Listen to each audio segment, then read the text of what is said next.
Hello, good morning. Good morning. Maybe we can all come this way so we can have some nice balance here.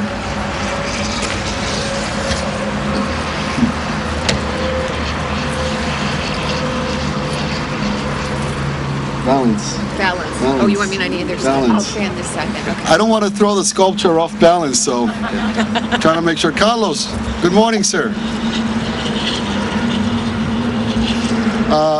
Earlier this morning, I met at City Hall with the descendants of the Talcott family, and I was talking to them about trying to continuing the process of digging into our roots and reclaiming that which is Hartford. And it is really indeed a pleasure to be here, specifically in this spot, because for many of you who come by this place or used to come by this place months ago, it was really not a good sight, and I knew that this could look a lot better, and thanks to people that took a lot of interest in this and worked together to make this happen, we are continuing in our efforts to honor our historic past and our city, and also in the process trying to do honor to those green spaces that are not only important for recreation, but also important in terms of us making sure that we are consistent and in tune with our environment.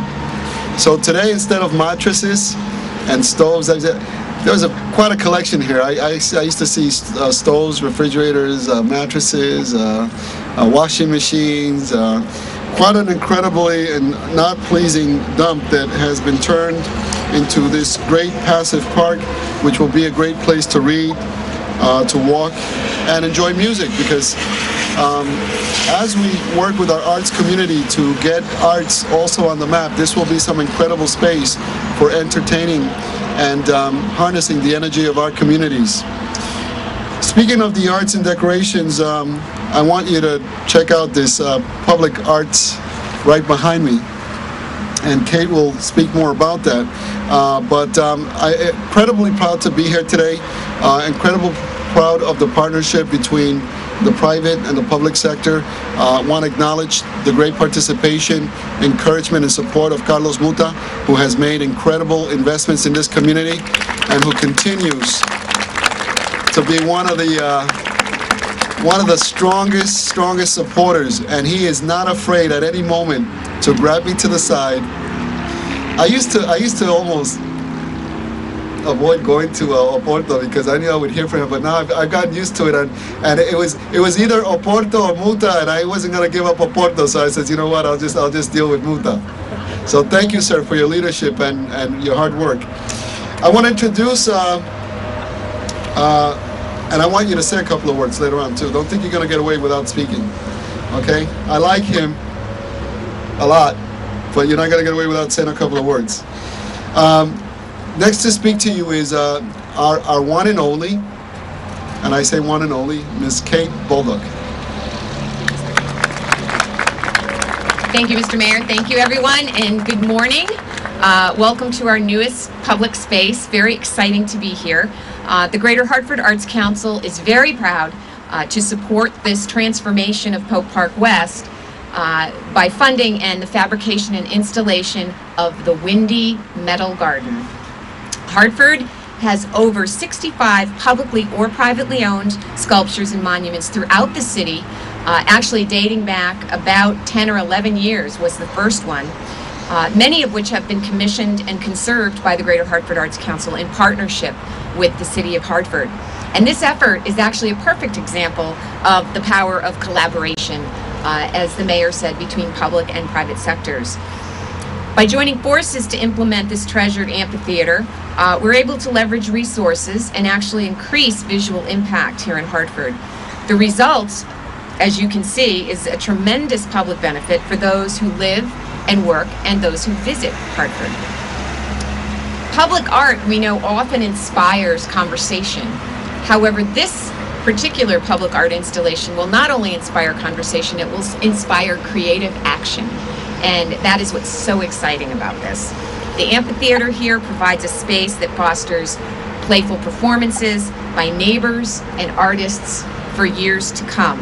I actually asked the question a little earlier of someone, and I said, well, is there a scheduling for performances that goes on here? And I said, what happens if two artists show up at the same time and want to perform? And I was told, well, that would be a good problem to have. So the creation of this work is an example of arts revitalizing a neighborhood here in Parkville and supporting small business, such as Hartford's TNT Concrete, who fabricated and installed the Windy Metal Garden. I'd also like to applaud the architects, designers, Herman Cortez Barrios and Natalie Sweeney, who are here somewhere. Please raise your hand so we can acknowledge you. Herman, Natalie, beautiful. And they are of Life Care Design.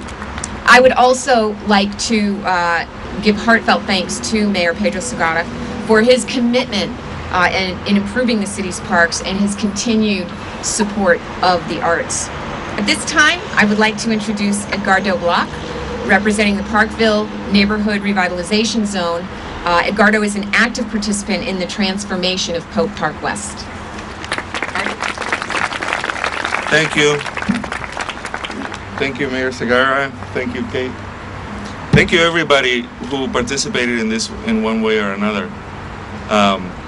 The Light Care Design, Herman and Natalie came to the NRZ. They've been actively participating with the concept and the idea that they were going to do a park here, and we kind of listened politely, and look what happened.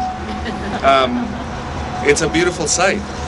You know, I was going to prepare a speech. I didn't quite have time, but I did look on the internet things about parks and how far back into time we have had parks on the earth and what their function is. And the first reference I found was the Hanging Gardens of Babylon. Hartford is not Babylon. But, and then I found about how Romans used parks. And they did it to showcase things they found in other places of the world that they conquered, and they would teach their citizens about all these exotic things, exotic vegetation, sometimes exotic animals. And people didn't actually enter the park, but they learned about things that they would never travel to see, the majority of them. In our later tradition, it's become a place of public congregation, and you can see that the architects here have thought of, you can see you're sitting in an amphitheater, so we're going to have culture here. But it's also a sustainable park, and that's an opportunity and a new use of public space that we should explore and think about as we move forward in the city. This is a great place to teach people how we can convert the remnants of the Industrial Revolution into the next revolution that we need to undertake in the 21st century. So it sounds like big words for a little swath of land. How big is the park, Herman? 2 acres for a 2-acre land. Look at all the words that have come up. But ever since I've been involved in Parkville, in particular my wife Gabriela, it takes a visionary to be a resident and a developer in Parkville. What I kept thinking right before I was speaking was that now there's a place to look around this area that's in our municipal development plan and imagine what it can look like. We were talking about how nice it would be to have stalls for a market here. Now, I don't know who owns it. I don't know if it's feasible. But if you can dream it, you can make it happen. And you look at the big power plant, and you look at the pioneers that are living on the 4th and 5th floor here.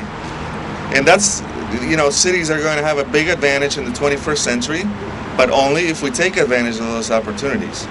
So I just want to thank everybody for sharing in the vision, and I want to encourage everybody and challenge everybody to imagine what the next use of this neighborhood and how this neighborhood can develop from this spot. This is a 2-acre observation spot for the future of Parkville and the future of Hartford. So thank you very much. Thank you.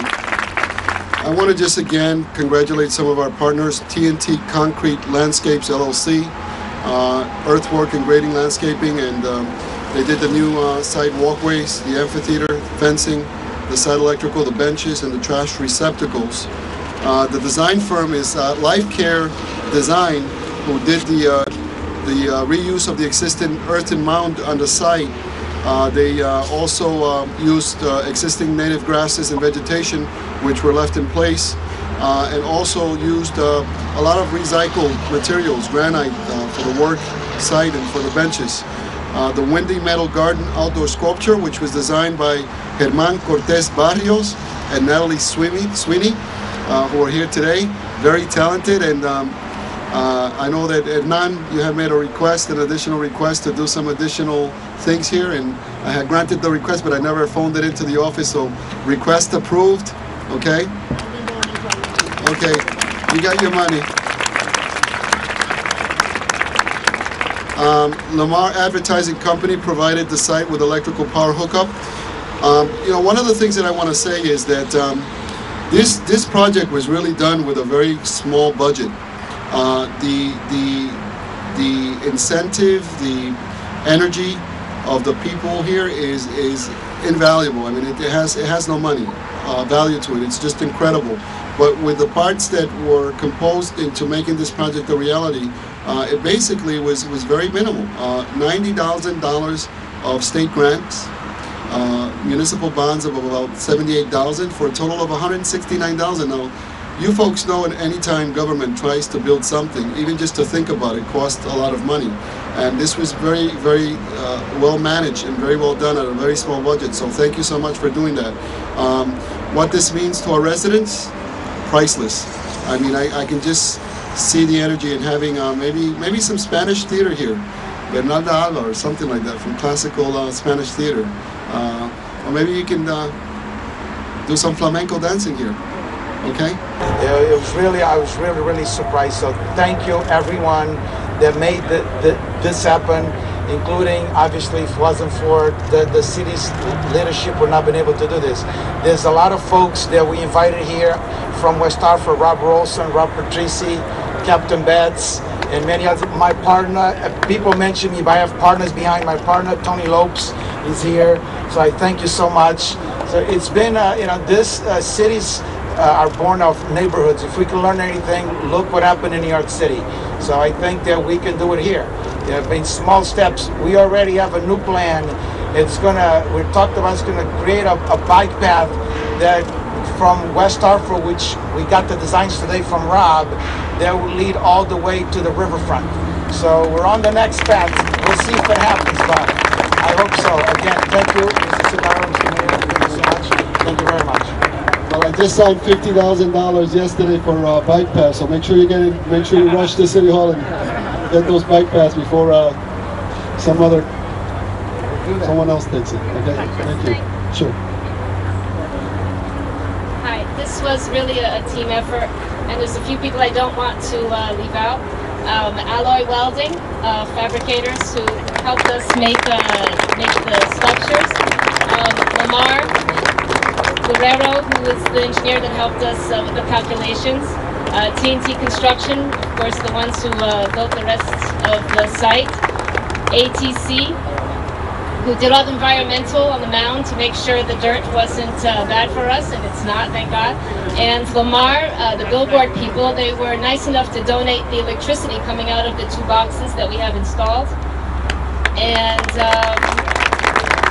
Stonehenge Landscaping, who did a lot of the bushes and the seating, and they did a beautiful job for us. And I think that's it now. Do we leave anything else? It's the last chance. Okay. Yes, and Officer Mike and the Parkville Police, who've been very helpful. Stick around because they called the community court people right away, and they came out and they cleaned up the rest of the highway, Polk Park Highway number 4, and we were very happy for that. So thank you.